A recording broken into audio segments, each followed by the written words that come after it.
বাংলাদেশ সর্বদলীয় সাংবাদিক সম্মেলন হয়েছে। আজকে এই মুহূর্তে বাগেরহাটে সর্বদলীয় বিক্ষোভ মিছিল চলছে। আগামীকাল ইসি এবং ডিসি অফিসে সর্বদলীয় প্রোগ্রামের মধ্য দিয়ে সেখানে স্মারকলিপি দেওয়া হবে এবং পরবর্তী কর্মসূচি রবিবারে বিকেলে আবার বসে সেখান থেকে আমরা কিছু ঘোষণা করে আমরা কর্মসূচি পালন করব। এই জন্য আমি আশ্বাস দিতে চাই আপনাদেরকে, আমরা একা নই, সবাই মিলে এই আসন পুনর্বিন্যাস ঠেকাতে পুনর্বহালের দাবিতে ঐক্যবদ্ধ, সবাই আন্দোলন করছে। সবাইকে ধন্যবাদ। সংগ্রামী সাথী বন্ধুগণ, আপনারা জানেন বিগত শাসক সরকার খুনি হাসিনা এই বৈষম্যের কারণে, রোষের কারণে বাংলাদেশ থেকে পালিয়ে যেতে বাধ্য হয়েছে এবং বিগত দিনে যে আন্দোলন গড়ে উঠেছিল সেই আন্দোলনের আমাদের মূল স্লোগান ছিল উই ওয়ান্ট জাস্টিস। আমরা বর্তমান অন্তর্বর্তীকালীন সরকার গঠনে দলমত নির্বিশেষে সহযোগিতা করেছি, বাগেরহাটের মানুষকে বঞ্চিত করার জন্য না, এবং বাগেরহাটের মানুষ কোন অবস্থায় এটা মেনে নিতে পারে না। এ পর্যায়ে আজকের এই মানববন্ধনে এখন আপনাদের সামনে বক্তব্য রাখবেন বাগেরহাট ফোরাম ঢাকার সম্মানিত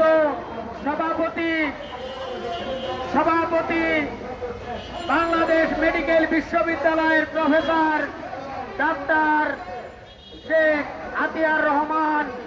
ওনার বক্তব্যের মাধ্যমেই আজকে আমাদের এই মানববন্ধনের কর্মসূচি সমাপ্ত হবে।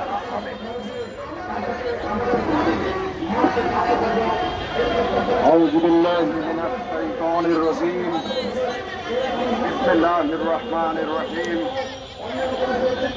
বাগেরহাট ফোরাম কর্তৃক আয়োজিত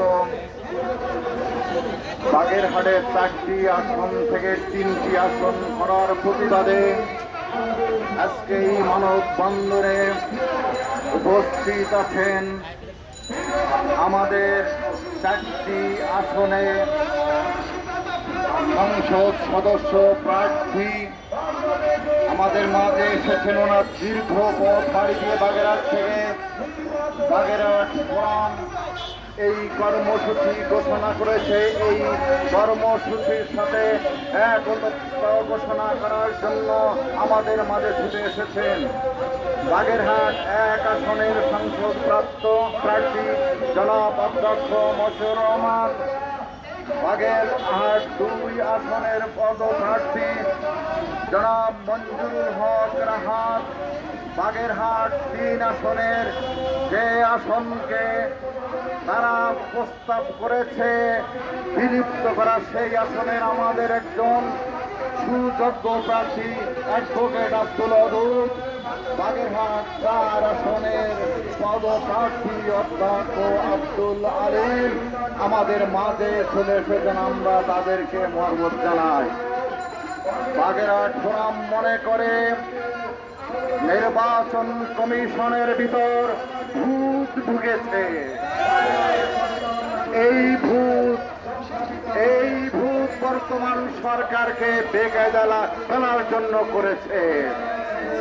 আমরা মাননীয় প্রধান উপদেষ্টার দৃষ্টি আকর্ষণ করছি।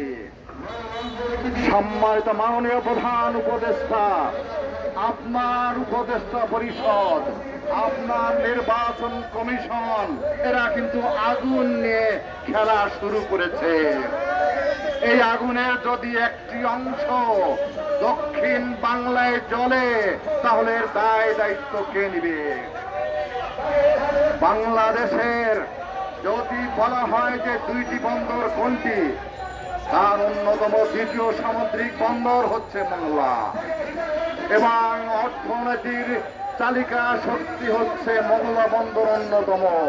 সুতরাং আজকে এই বন্দর যে এরিয়াটি সংসদ এলাকা রয়েছে সেই সংসদ এলাকাকে বিলুপ্ত ঘোষণা করা মানে হচ্ছে এদেশের অর্থনীতিকে বন্ধ করার একটি ষড়যন্ত্র। আমি জানি না ফ্যাসিস্ট সরকারের লোকজন এখানে কি বসে আছে যারা এদেশের উন্নয়ন চায় না। প্রধান উপদেষ্টা, তার উপদেষ্টার পরিষদ বর্তমান সরকার উন্নয়নের কথা বলছে, সাম্যতার কথা বলছে, ন্যায় বিচারের কথা বলছে, কিন্তু কেন এমনি একটি বিতর্কিত ঘোষণা, কেন নির্বাচন কমিশন দিল? আমার মনে হয় সেটার জবাব চাওয়া দরকার।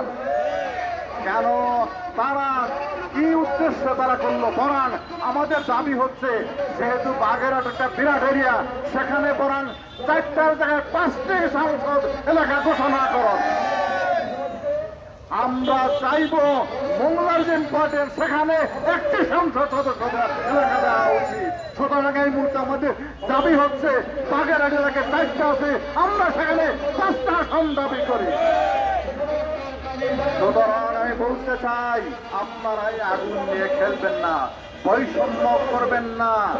সুতরাং আসুন, আমরা ঐক্যবদ্ধভাবে, শুধু যে বাগেরহাটবাসী ওখানে আছে তা নয়, আমরা যারা ঢাকায়, সেটা সরকারি পর্যায়ে আছে, বেসরকারি পরে আছে, তাদের প্রাণের দাবি ওই এলাকায় আপনারা যে ভুল সিদ্ধান্ত অবিলম্বে বাতিল করবেন, কোনো আলোচনা ছাড়াই ওটা বাতিল করবেন আমরা চাই। না হলে বাগেরহাটের জনগণ যে সমস্ত কর্মসূচি নেবে, আমরা ঢাকাবাসী, আমরা বাগেরহাটবাসী একসাথে ঐক্যবদ্ধ হয়ে শুধু বাগেরহাট নয়, ঢাকা অচল করে দেবো ইনশাআল্লাহ। আমি আজকের এই মানববন্ধনে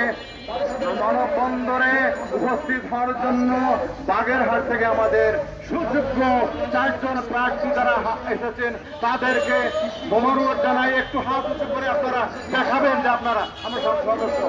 আমরা এই দাবির সাথে একত্র ঘোষণা করছি এবং ভবিষ্যতে যে কোনো কর্মসূচি নিলে আপনারা অংশগ্রহণ করবেন, আমাদের এই আহ্বান রেখে আমি আমার কথা শেষ করছি।